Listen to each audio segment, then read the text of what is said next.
अस्सलाम वालेकुम जी, मैं हूँ अनीसा तारिक, अपनी सहेलियों के लिए एक और वीडियो के साथ। कैसे हैं आप? उम्मीद करती हूँ खैरियत से होंगी। दुनिया के जिस भी किनारे से आपने इस वीडियो को देखने के लिए वक्त निकाला है, अपने हालात व वाक़यात के साथ अपनी ज़िंदगी को मुसलसल बेहतर बनाने की कोशिश में मसरूफ़ होंगे। आज का टॉपिक बात करने से पहले 1 मिनट लूँगी। शेयर करना चाहती हूँ कि 1-on-1 कोचिंग सेशन जो है NLP प्रैक्टिशनर मैंने दोबारा से शुरू कर दिए हैं। बहुत आसान है।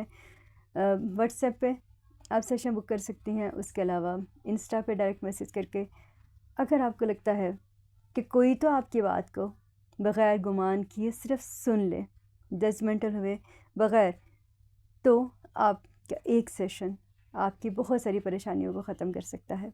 जी मेरी सहेलियों, हमारी over thinking, tension, depression, anxiety और ऐसे बहुत सारे जो मेंटल इमोशनल स्ट्रेसेस हमें मिलते हैं, उसमें अगर देखें तो बुनियादी नुक्ता कहीं एक निकलता है, मैं और मेरी जज्बाती सहेलियों का। जी, हमें कबूल कर लेना चाहिए कि रब ने हमें जज्बाती तौर पे इमोशनल बीइंग ही बनाया है, जज्बाती तौर पे नाजुक ही बनाया है। अगर हम ऐसे नहीं होती तो बहुत सारे काम जो हम करती हैं वो कभी भी ना करती। तो अपनी आप को कबूल करना, रब की फ़ितरत को कबूल करना जो उसने हमें दी है, जब हम फ़ितरत को कबूल कर लेती हैं तो ज़िंदगी खूबसूरत हो जाती है। क्योंकि हमारी बहुत सारी परेशानियों की वजह ये भी होती है कि हम अपनी नेचर से हटना चाहती हैं। तो ऐसा कैसे हो सकता है? जिस रब ने हमें सेंसिटिव बनाया है, जिसने हमें जज्बात रखे हैं, उसे पता था उसने हमें ज़िंदगी में किस काम के लिए इस दुनिया में भेजा है, तो हम उसके ख़िलाफ़ तो नहीं जाना चाहिए ना हमें। जी, तो आज का टॉपिक, मेरी सहेलियों, अगर ये बात हमें नागवार ही गुजरे, अगर ये बात तलख़ ही हो, लेकिन हमारी ज़िंदगी जो है ना तो ये कोई कहानी की तरह है, ना ये कोई ऐसा टाइपराइटर जैसे होता है तो आप उस पर ठक खट खट खट कुछ टाइप करते जाते हैं। पहले ज़माने में टाइपराइटर होते थे, आजकल कंप्यूटर हो गए, उसके बाद ऐप्स हो गई, अब तो उससे भी एक कदम आगे हम चले गए हैं। हम सिर्फ बोलते हैं और हम जो बोलते हैं वो हमारे सामने तहरीरी सूरत में आ जाता है। क्या है ज़िंदगी इससे बिल्कुल मुख्तलिफ है मेरी सहेलियों, ये हकीकतों की ज़िंदगी है। तहरीर जो लफ्ज़ हैं वो सफ़ों पे रह जाते हैं, आवाज़ हवा में रह जाती है, फ़िज़ा में कहीं मोहल्लक रह जाती है। सामने क्या आता है? हकीकतों की दुनिया में इन दोनों चीज़ों की कोई गुंजाइश नहीं होती।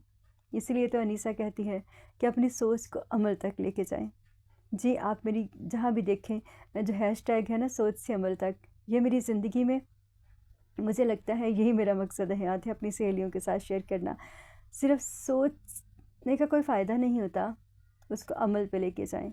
हाँ, ये सोच लें कि सीड कौन से हम प्लांट कर रही हैं, क्योंकि हम जो सोचेंगी वही हम अमल करेंगी और वही हमारे लिए फिर पॉजिटिविटी भी हो सकती है, नेगेटिविटी भी हो सकती है। हमारा माइंडसेट कैसे उसे चेंज हो सकता है, ये तो खैर एक पूरी हमारी ज़िंदगी की कहानी बदली जा सकती है ना।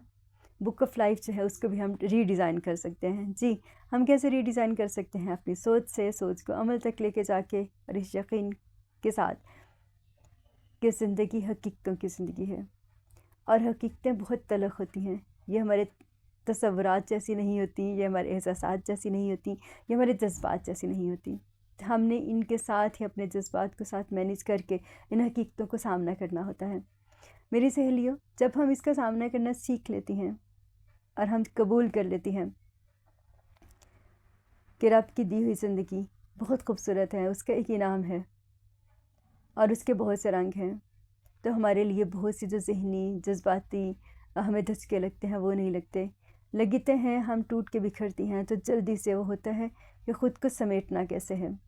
और मैं हमेशा अपनी सहेलियों से कहती हूँ, ये वो सबक है जो इंसान सबसे पहले ख़ुद को ख़ुद पढ़ाता है, क्योंकि हमारा सबसे पहला कोच, हमारा सबसे पहला मोटिवेशनल स्पीकर, हमारा सबसे पहला हीलर हम खुद होती हैं।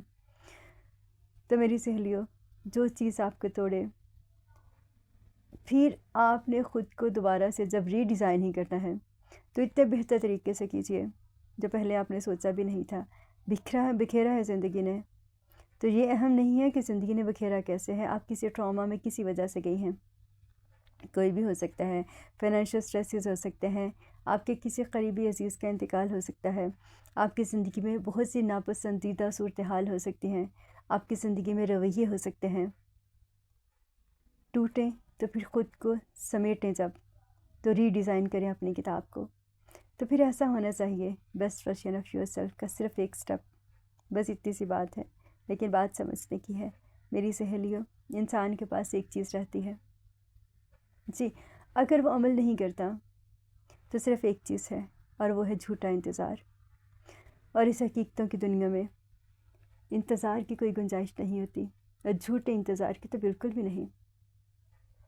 سوچ کو عمل تک لے کے جائیے، اور پھر دیکھیے رب کریم کا وعدہ ہے، آپ سے اپنی زندگی میں کی کہانی میں کہیں بھی اسٹک ہیں تو وہ آپ کی شرک سے زیادہ قریب ہے۔ وہ جانتا ہے جو ہم نہیں جانتے، وہ جانتا ہے ہمارے کریشن پلان میں کیا ہے، وہ جانتا ہے کہ ہمیں ہماری تکلیف جو ہے تکلیف پہنچی ہے، اس نے ہمیں بنانا کیا ہے، کیونکہ اس کا وعدہ ہے وہ کسی کو اس کی برداشت سے زیادہ نہیں آزماتا۔ اس کا وعدہ ہے ہم جو کوشش کریں گے ہمیں ضرور عطا کیا جائے گا۔ اس کا وعدہ ہے ہر تنگی کے ساتھ آسانی ہے۔ تو پھر ابھی سے سوچ کو عمل کی طرف لے کے جائیے، ری ڈیزائن کیجیے اپنی لائف کو، ری اسٹارٹ کیجیے، کیونکہ زندگی اپنے ہر رنگ کے ساتھ بہت خوبصورت ہے۔ کیسی لگی آج کی ویڈیو ضرور بتائیے گا۔ پھر ملاقات ہوتی ہے کسی اور ویڈیو میں کسی ایسی ہی بات کے ساتھ، رب کے حوالے۔